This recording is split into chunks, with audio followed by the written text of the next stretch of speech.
मित्रों, मैंने पिछले 7 दिसंबर को इलेक्शन रिजल्ट्स पे उससे पहले जो है 1 दिसंबर को का नाम एग्जिट पोल के बारे में कुछ अपने परसेप्शन दिए थे, अपने विचार रखे थे। फिर उसके बाद में मैंने कहा कि मेरी बात अगर सही निकलेगी तो मैं रिजल्ट आने के बाद में पूरा तफसील में बताने की कोशिश करूँगा। तो उसी संबंध में 7 तारीख को मैंने मध्य प्रदेश के, चूँकि वो लंबा हो जाता है, सब जगह एक दिन में नहीं हो पाता, तो मध्य प्रदेश के रिजल्ट के बारे में कुछ बातें रखी थी। आज राजस्थान के बारे में मैं कोशिश करूँगा कि उस तरह से जो मेरी समझ में आई है और जो मैं जान सकता हूँ।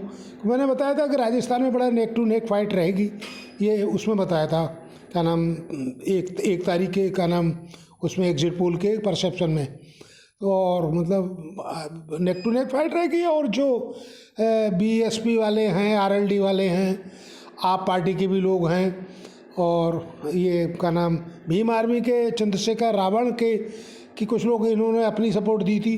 तो मेरा ये था कि अगर भी कांग्रेस मतलब नीचे जाती है, बीजेपी को पर एनडीसी में मिल सकता है, बीजेपी यहाँ पे तभी आगे बढ़ सकती है जो इनका वोट परसेंटेज जो है इतना हो जाए, क्योंकि वो वोट जो है, अगर ये वोट पड़ता है उसमें कुछ तो का नाम इंडिया अलायंस के ही है, जैसे आरएलडी वाला एक तो कैंडिडेट वहाँ जीता तक है, और आपके लोग तो आगे के भी बहुत खड़े हुए थे। तो ये अच्छा, फिर ये थे कि दूसरी बात है, इनके वोट पड़ते वोटों का तो कम ही है, लेकिन ये चूँकि कांग्रेस की बुराई करते हैं, और ये उसमें इंडियन अलायंस में भी हैं कुछ लोग, तो उससे, और बीजेपी का वोट कोई इस तरह बंधा हुआ है कि वोट नहीं कट पाता, क्योंकि वो कुछ लोग तो उनसे जुड़े हुए हैं। दूसरे, उनका बहुत पैसा खर्च करते हैं, वो पूरा कारपोरेट उनके हाथ में है, और मतलब उनका पन्ना प्रमुख तक और जो बूथ लेवल तक के कार्यकर्ता हैं उनके बड़ी वैल्यू है। बड़ी बड़ी जगह पे तो बड़े बड़े अच्छे 5 स्टार होटल में इनकी मीटिंग वगैरह होती हैं, तो इसी से अंदाज़ा लगा सकते हैं। दूसरे, वो जुड़े हुए हैं कुछ लोग, माल उसमें खर्च कराते हैं और फ़ायदा भी उठा रहे हैं, और सरकार होने के नाते ऊपर से इनको मतलब बहुत बड़ा संगठन है बीजेपी का, तो वो काफ़ी इन्हें फ़ायदा मिल रहा है। तो इस तरह से अब ये जो रिजल्ट आया तो उसमें अब क्लियर बातें हो गई कि वोटों में फ़र्क तो नहीं है, मात्र 2% का वोटों में फ़र्क है, तो और लेकिन सीटों में तो लंबा फ़र्क हो गया है। तो ये ऐसा होता भी है, हो जाता है। तो अब उसमें जो है, तो उतने वोट जिनको मिले हैं उससे ज़्यादा ही वोट उधर कट भी गए थे। लेकिन ये सवाल है कि जो बात ही थी कि मतलब इसमें कोई अंदाज ये था कि गवर्नमेंट के खिलाफ कोई किसी तरह से, यानी कांग्रेस के खिलाफ कोई भी किसी तरह की एंटी इनकम्बेंसी या उनके खिलाफ जो आम जनता या आम वोटर की, आम मतदाता की जो कुछ रुझान है, जो खिलाफत वाले रुझान है, वो कई जगह नहीं मालूम पड़ रहा था। और फिर इधर जो है इनकी राहुल गांधी की स्वीकार्यता बढ़ती जा रही है, और कांग्रेस का भी लग रहा था कि लग भी रहा था कि ये अच्छा होगा, और हर उसमें का नाम ज़्यादातर ये जो पोल के एग्जिट आए, वो एग्जिट पोल वाले आए थे, उन्होंने भी मिलता जुलता ही बताया था, और बल्कि कांग्रेस को कुछ ज़्यादा लोगों ने ज़्यादा जीतने के बारे में कहा था। अब सवाल है, जो रिजल्ट आ गया तो उसमें तो कोई बात ही नहीं रही। अब इन्होंने, बीजेपी वालों की जैसी आदत होती है, मोदी नहीं जीतने के उसी दिन अपने पहले मकाना, अपने वही का नाम, दिल्ली में जो उनका कार्यालय है, वहाँ जाके बहुत बढ़िया तरह से उनका स्वागत हुआ, और उन्होंने कहा 3 सूबों का ये हैट्रिक हो गई है। अब इस तरह से तीसरी जो लोकसभा की है जीत हो जाएगी 24 में, वो भी एक हैट्रिक हो जाएगी। तो इसको बहुत उछाल रहे हैं पूरा कि अब अजय हो गया है, और काफ़ी लंबा चौड़ा इसमें एक परसेप्शन बनाने की कोशिश की जा रही है, जबकि ऐसा नहीं है। एक तो वोटों में ज़्यादा फर्क नहीं है, दूसरे कहीं पर भी कांग्रेस की खिलाफत, कहीं अरे खिलाफत होती है तो वो तो अलग हो जाता है, लेकिन हाँ इतना ज़रूर है चूँकि ये नेशनल लेवल का नहीं था, दूसरे कांग्रेस की तरफ से भी नहीं, छूटें भी मिली हुई थी, जैसे गहलोत वगैरह।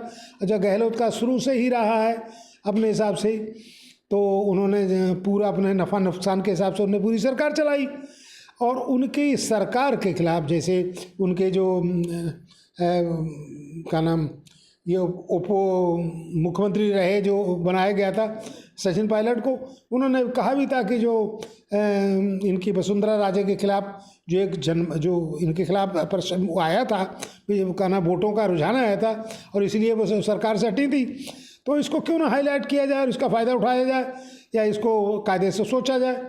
लेकिन वो उनको चूँकि अपनी राजनीतिक नफ़ा नुकसान के लिए उस पर उन्होंने वसुंधरा के खिलाफ तो अपना ढलमुल रास्ता भी अपनाया और शायद उसी का कारण रहा कि जो इनकी मतलब सचिन पायलट की जो चलती हुई बात नहीं मालूम पड़ी, तो फिर शायद गुर्जर लोग भी पिछले इलेक्शन के मुकाबले इस पर बीजेपी को ज़्यादा मिल गए, कांग्रेस को कम रह गए। अब कायदे से ये कांग्रेस के खिलाफ तो बिल्कुल अब भी कहा जाएगा, कांग्रेस के खिलाफ जो है वो का ना बीजेपी की फिलॉसफी, बीजेपी की विचारधारा कांग्रेस की विचारधारा में, और फिर इन्होंने बहुत लंबे टाइम तक राज किया है। कांग्रेस का भी बीजेपी का भी, विशेष तौर से मोदी का मात्र 10 साल हुए हैं, तो सब पूरा हिंदुस्तान को और लोगों को पता लग गया, जो जानते हैं, जो राजनीतिक थोड़ी है, क्योंकि मीडिया तो बताता नहीं और पार्टी में भी लोग उतने इस हिसाब से नहीं जितने मुखर राहुल गांधी हुए। अगर उस तरह से और लोग भी हो जाते तो फिर बात ही कुछ और होती। खैर चलो, वो दूसरी बात, उधर दूसरी तरफ को झुकाव होता जा रहा है। तो इनके गहलोत के खिलाफ तो क्यों उन्होंने 25 मंत्री को लड़ाया था, उसमें 17 हारे, तो समझ लो इनके खिलाफ तो दूसरे उनकी ओएसडी ने एक तरह से एक आगाह किया था कि आपके मंत्री और उनके खिलाफ, अरे ओएसडी तो उनका खास आदमी होता है, तो इनका ओएसडी जो थे उन्होंने कहा था गहलोत साहब के कि आपके मंत्रियों के और उनके खिलाफ एक हवा बढ़ रही है, दूसरे खिलाफत है, इनसे लोग नाराज़ हैं। लेकिन उन्होंने अपने हिसाब से, चूँकि उन्होंने पिछले बार ही ना चाहते हुए क्या नाम हाई कमान तो कुछ और सोच रहा था, जिनकी अध्यक्षता में उस समय सचिन पायलट अध्यक्ष थे, तो उनके बारे में ही था कि ये बनेंगे, और उन्होंने काफ़ी मेहनत करी और गुजरों का वोट तो एक तरफा पड़ाई था।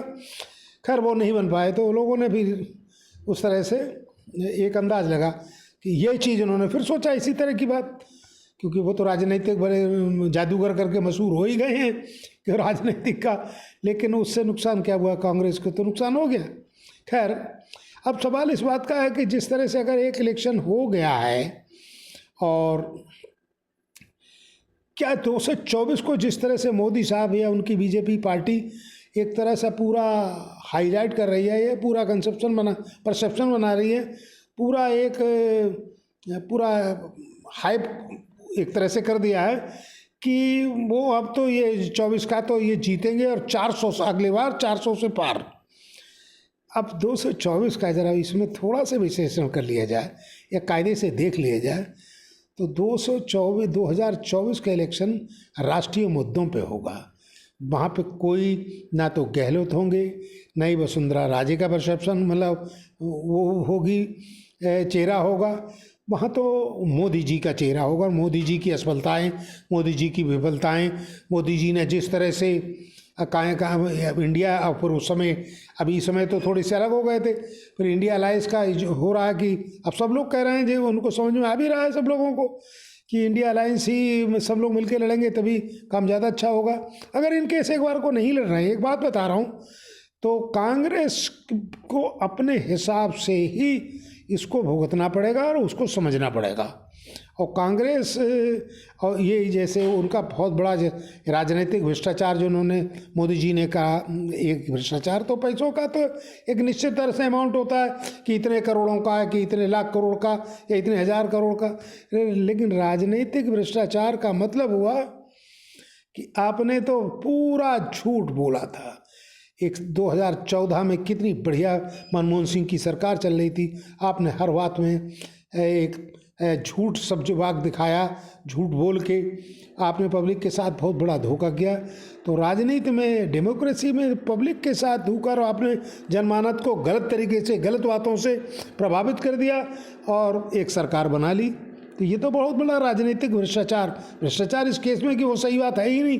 आपने उन्हें बताया कि देश कमज़ोर हो रहा है, देश की जीडीपी कम हो रही है, देश में महंगाई ज़्यादा है, तेल वगैरह की विशेष तौर से ये बातें थी, और रोज़गार भी कम है, एक्सपोर्ट इंपोर्ट की भी फ़र्क ज़्यादा है, और दूसरे जो रुपए की कीमत है अब वो उसका रिजल्ट आप देखिए कि बहुत बड़ी ब्लैक मनी है आपके ज़माने में, बहुत बैंकों में उधर उधर पैसा चला गया है विदेशों में, उन सब का अब रिजल्ट आया। उससे हर बात पे ये नीचे होते चले गए। उसके मुकाबले सन 14 में जो दिया था उसके मुकाबले महंगाई बहुत ज़्यादा हो गई, बेरोज़गारी बहुत आगे बढ़ गई। रुपए की कीमत उस समय इन्होंने जो सरकार छोड़ी थी तो 59 रुपये था, अब तो 85 से भी ज़्यादा है। $1 प्रति 85 रुपये प्रति, उससे ज़्यादा। 1.59 का था, अब 1.85 का, उससे भी ज़्यादा का हो गया। और भी अब तो इम्पोर्ट एक्सपोर्ट, मतलब इम्पोर्ट एक्सपोर्ट का तो बहुत ही लंबा डिफरेंस हो गया है। किसी बात पे कहीं पर भी नहीं हो पाए। रही अंतर्राष्ट्रीय जैसे उसमें तो अरे ये कूटनीतिक वाली बात है, उसमें भी आप फेल होते जा रहे हैं। उस समय इन्होंने अपना दिखावे के लिए, वो तो शोमैन तो हैं ही मोदी जी, तो आपने उस समय बहुत जो पड़ोस के सब राज्यों को, मतलब जो राष्ट्राध्यक्ष या शासनाध्यक्ष थे उनको बुलाया था अपने का नाम शपथ समारोह में। वो सब किसी भी देश से कोई भी अच्छा संबंध नहीं है, और भी देशों में भी ऐसा कोई नहीं है। हालांकि चूँकि बहुत बड़ा मार्केट है, अब मार्केट और ज़्यादा हो गया, क्योंकि सरकारी फैक्ट्रियाँ बिक रही हैं, दूसरे फैक्ट्रियाँ बंद हो रही हैं, और बहुत चारों तरफ से ही सब प्राइवेट हाथों में जा रहा है। तो वो तो नौकरियाँ थोड़ी देंगे, वो तो अपना काम और पैसा पैदा करने का काम है उनका। तो अब सरकार की जिम्मेदारी होती है नौकरी की, तो आप हर जगह प्राइवेट करते जाएंगे, सब दूसरों के हाथों में दे जाएँ, चाहे वो रेलवे है, चाहे रोडवेज है, चाहे कुछ भी है। बहरहाल कहीं पर भी, चाहे बैंकों का भी बंटाधार होता जा रहा है। और आपके टेली कम्युनिकेशन का आज कितना बड़ा ये का नाम जियो ने कर दिया, कितना मार्केट का उसका राग हो गया। आपने BSNL को जियो के आप, अरे एक प्रधानमंत्री देश, पहला देश, मतलब विदेश कहीं पर भी इतिहास में पहला एक उदाहरण है जिसका प्रधानमंत्री एक प्राइवेट कंपनी का एम्बेसडर बने। इन्होंने जियो को अपने फ़ोटो और इनका सब खींचा था, आखिर को BSNL MTNL बिल्कुल कर मिट्टी में मिला दिए। उनके लाखों अरबों की प्रॉपर्टी जो है सब बेकार हो गई। अब लाखों उसमें नौकरियां थी वो ख़त्म हो गई। तो कहने का मतलब ये है कि अगर वो अब यहाँ पे चूँकि राजनीतिक वो का नाम ये राष्ट्रीय मुद्दे आएंगे, अब वो तो रहेगा नहीं कि मतलब स्टेट लेवल पे या लोकल मुद्दों का कुछ हो। अच्छा, फिर इनकी का नाम मोदी जी की और इन दोनों की तुलना भी की जाएगी कि कौन सही है। फिर सबसे बड़ी बात है, पब्लिक को समझना पड़ेगा और समझेगी पब्लिक। अब ये काम तो सब पार्टी वालों का है, पार्टी के जो पदाधिकारी हैं उनका है, क्यों वोट तो आम वोटर वो है, पॉपुलर वोट जो पब्लिक है उसको तो आप समझाइए। क्योंकि जो काम जो इसीलिए फोर्थ स्टेट हुआ करता था ये मीडिया वाले, तो वो सब मोनेटाइज होता जा रहा है, सब पैसे ले रहे हैं। तो वो काहे के लिए कम इधर हटें, उनका भी अपना यही है, वो भी सरकार के संग ही होते चले जा रहे हैं। उनका लंबा उन्हें बजट मिल रहा है, लंबा उन्हें पैसा मिल रहा है। बहुत बड़े एक जितना कुछ की स्कीमें तो ऐसी हैं जिनका खुद उस का नाम योजना का पैसा धरातल पे कम खर्च हो रहा है, उससे ज़्यादा कम, मतलब उस योजना पे कम हो, अब उसके कार्य पे कम खर्च हो रहा है, बल्कि उसके प्रोपेगेंडा पे, उसके प्रचार पे ज़्यादा हो रहा है, तो इधर पैसा ज़्यादा आ रहा है। तो अब ये सब बातें हैं, ये सब पब्लिक को आपको समझाना पड़ेगी। और देश की खुशहाली कम बढ़ती जा रही है। और वैसे तो बीजेपी के तो 50 पॉइंट होंगे। आपने जाति जनगणना की बात कर दी, तो उन्होंने कितना बढ़िया करके मोदी जी ने, जिसके लिए वो माहिर हैं, उन्होंने कहा नहीं ये सब जाति व्यवस्था का है, वो नहीं है, मेरे लिए तो गरीब एक कौम है। और फिर ज़्यादा बढ़िया करके उन्होंने समझाया, हम गरीब हमारे लिए कौम है, महिला हमारे लिए कौम है, नौजवान हमारे लिए कौम है, किसान। और इनके साथ क्या किया है इन्होंने, गरीब को तो गरीब बना दिया। आप कितने नीचे, हमारे यहाँ पड़ोसी वाले बांग्लादेश तक हमसे प्रति व्यक्ति आय में ज़्यादा हो गया। हम कितने गरीब हैं, भुखमरी इंडेक्स में हमारा कितना लंबा नीचा काम होता जा रहा है। डेमोक्रेसी को आप डेमोक्रेसी आप मदर बता रहे हैं, और डेमोक्रेटिक सब सेटअप में, नॉर्म में जो है उसमें कितना हमारा नीचे चला आया, वो तो सैकड़ों में आ गए, हम नीचे बहुत ही हो गए उसमें का नाम डेमोक्रेटिक सेटअप का जो इंडेक्स होता है उसमें। अच्छा, फिर दूसरे आप नौजवान की कह रहे हैं, कौन सा क्षेत्र आपने छोड़ा है जहाँ पे नौकरी रह जाएंगी, सब प्राइवेट में चले गए। मिलिट्री का हुआ सा था, वो 4 साल के लिए आपने अग्निवीर बना दिया उन्हें। तो अब ये तो साहब क्या है, अब अजीब है राग है। किसान के साथ तो इतना बड़ा धोखा, एक शरद मराठे के साथ अभी तो लोगों को बताया नहीं है। इन्होंने 3 कानून शरद मराठे नहराई था, उसने इनसे पूरा वो भी ये क्या नाम अडानी के हिसाब से ही हो रहा था। अडानी का तो खैर इन्होंने इतना कर दिया है कि अडानी तो विश्व के एक बार में दूसरे नंबर पे पहुंच गए थे।